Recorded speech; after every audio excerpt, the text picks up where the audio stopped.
성경의 시간과 공간, 구원과 예정론 2부입니다. 십자가는 자율적 선택을 요구합니다. 하나님께서는 자율적 사랑에 의한 선택을 원하십니다. 만약 하나님께서 모든 것들을 미리 예정하셨다면 하나님께서는 죄가 일어나게 예정하지 않으셨을 것입니다. 만약 모든 우주의 사건들이 예정된 것이라면 단지 의인들을 만들어서 그들이 구원 얻도록 예정하실 것이 아니라 아예 죄인을 만들지 않았을 것이고 어느 누구도 죄인이 되도록 예정하지 않으셨을 것입니다. 하나님은 누구는 죄인으로 태어나 고통받게 예정하고 누구는 의인으로 태어나 구원 얻도록 하지 않으셨습니다. 하나님께서는 선택할 수 있는 사랑을 주시기 위해서 십자가를 우리에게 주셨기 때문입니다.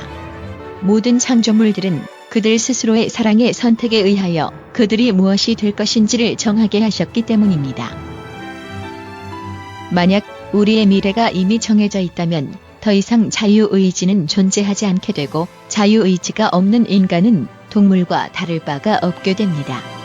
동물들도 인간처럼 생명이 있고 먹고 살고 번식을 합니다. 그러나 동물들은 그들의 미래를 바꿀 수 없고 어떤 상태에 이를지를 스스로 선택할 수 없습니다. 만약 인간이 자유의지적 선택권이 없이 어떤 상태에 이르도록 이미 예정되어 있다면 사랑도 믿음도 십자가도 모두 헛된 것이 되는 것입니다. 다중우주가 있어도 자유의지는 존재합니다.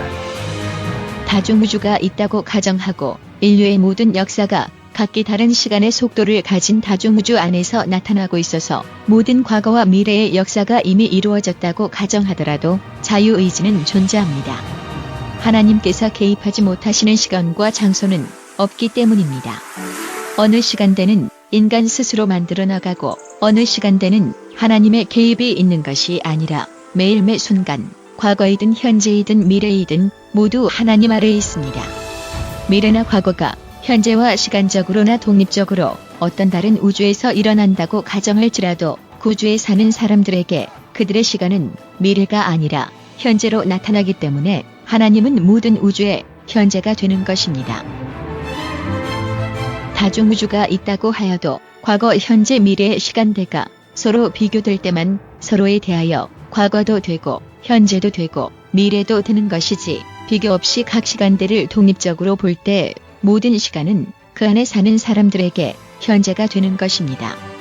그래서 모든 우주 안에서 하나님의 개입은 현재적으로 일어나게 되기 때문에 만약 우리 시간에 비교하여 어떤 우주가 미래가 된다고 하여도 그 미래에 사는 사람들에게 그들의 시간은 현재로서 존재하고 그들에게도 그들의 미래가 또한 존재하기 때문에 모든 우주는 그들 나름대로의 과거와 현재와 미래가 존재하는 현재형이 된다는 것입니다. 그러므로 다중우주적인 가정 아래서도 우리의 미래를 고치거나 예정하는 것은 단지 우리의 자유의지와 상관없이 이미 예정된 어떤 사건에 이르게만 만드는 것이 아니라 다른 우주의 현재를 고치는 것이 되며 그것은 그들의 자유의지를 억압하고 원하지 않은 선택을 하게 만드는 것입니다. 믿음은 예정이 아니라 선택입니다. 하나님께서는 자신을 거절하도록 미리 예정된 사람을 만들어서 그들을 심판하지 않으시며 자신을 사랑하도록 예정된 사람의 사랑을 받고 기뻐하지 않으십니다. 성경은 우리가 믿음으로 구원을 얻겠다고 명확하게 말씀하였습니다. 그렇기 때문에 우리는 이미 정해진 경로를 따라 살면서 정해진 결과가 오기를 기다리는 것이 아닙니다. 만약 믿음이 모든 사람에게 공평한 은사로서 주어진 것이 아니라면 그것은 믿음이라고 할 수 없습니다. 그러므로 예정론을 믿는 것은 바로 기독교의 근본인 믿음으로 말미암는 의를 거부하는 것과 같은 것입니다. 믿음은 언제나 실질적인 결과를 만들어냅니다. 베드로가 그리스도를 믿었을 때에 그의 생업인 고기잡이를 버리고 그리스도를 따를 수 있었습니다. 바울이 그리스도를 믿었을 때에는 자신의 삶을 버리고 복음의 전파자가 되었습니다. 이러한 믿음의 선택들이 구원과 상관이 없는 것이라고 말할 수 없습니다. 매 순간의 선택들이 삶 자체를 만들기 때문입니다. 이렇게 구원은 사람들이 무엇을 매 순간 선택할 것인지도 포함하고 있기 때문에 예정론은 우리가 믿음을 선택할 수 있는 자유도 없다고 주장하는 것과 같은 것입니다. 왜 하나님께서 사단을 만드셨는가? 우리는 하나님께서 죄가 우주에 나타날 것을 아시면서도 루스벨을 만드신 것은 하나님도 우주에 일어날 미래의 사건들을 바꿀 수 없기 때문이라고 생각할 수 있습니다. 그러나 그렇지 않습니다. 이런 문제는 하나님께서 우리를 만드신 이유를 생각하여 보면 이해될 수 있습니다. 하나님께서는 우리를 만드셨습니다. 하나님은 아담도 만들고 아벨도 만들고 가인도 만들고 베드로도 만들고 요한도 만들고 네로도 만드셨습니다.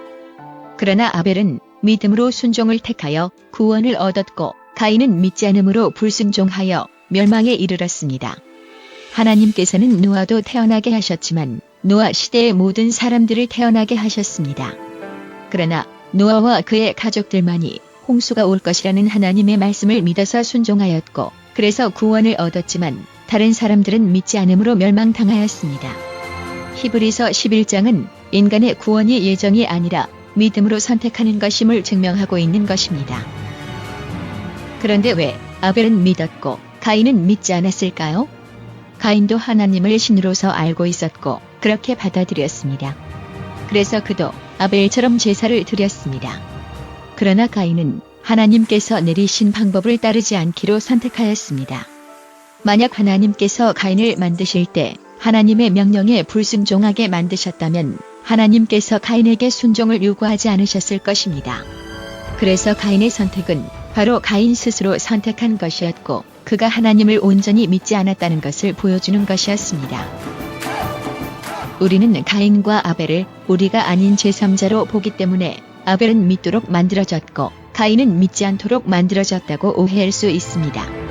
그러나 가인과 아벨을 보지 말고 우리 자신들을 본다면 그렇지 않을 것입니다. 내가 내 자신을 보면서 내가 구원받도록 만들어졌거나 구원받지 못하도록 만들어졌다고 말할 사람이 누가 있겠습니까? 교회에 다니는 모든 기독교 신자들에게 자신들이 구원 얻지 못하도록 예정되었다고 믿는가 질문한다면 어느 누구도 자신을 멸망받기 위하여 태어났다고 말하지 않을 것입니다. 또한 자신이 구원받게 되도록 예정되어 태어났다고 믿느냐고 질문하여도 그렇다고 섣불리 대답할 사람은 없을 것입니다. 그리고 당연히 믿음에 따라서 구원 얻을 수도 멸망당할 수도 있다고 생각할 것입니다. 이렇게 구원이 자기 자신의 문제라면 어느 누구도 섣불리 예정론을 믿지 않을 것입니다. 오직 자신이 무조건 구원받을 것이라는 독선적인 믿음이 있는 사람들에게만 예정론은 흥미롭게 보이는 것입니다. 우리는 멸망받도록 만들어지거나 태어나지 않았습니다. 사단도 마찬가지였습니다. 그도 죄를 짓도록 만들어지거나 예정되어지지 않았습니다. 그가 죄를 짓고 천사들을 꾀어 마귀가 된 것은 그의 선택이었습니다. 어느 누구도 멸망받도록 예정되지 않았습니다. 성경의 시간과 공간, 오늘은 구원과 예정론에 관하여 생각해 보았습니다.